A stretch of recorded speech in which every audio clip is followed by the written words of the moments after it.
বসন্ত উৎসবের অনেক শুভেচ্ছা ও ভালোবাসা সকলকে। গতকাল বসন্ত উৎসবের একটি অনুষ্ঠান ছিল আমার, তাই সকাল সকাল তৈরি হয়ে চলে গেছিলাম অনুষ্ঠানের জায়গায়।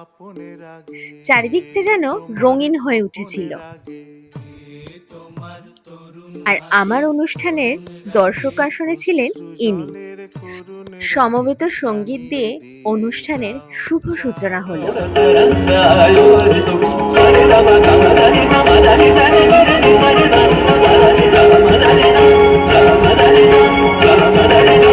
সেই মুক্ত বন্যা ধারায় ধারায় চিত্ত মৃত্যু ভাবেশ ধারায়, ও সেই মুক্ত বন্যা ধারায় ধারায় চিত্ত মৃত্যু ভাবেশ ধারায়।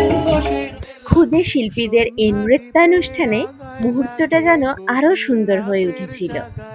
সব শেষে নিজেরাও নিজেদের একটু রাঙিয়ে নিলাম নিজেদের মতো করে। শুভ বসন্ত উৎসব এন্ড হ্যাপি হোলি। সবাইকে ভালো থাকবেন।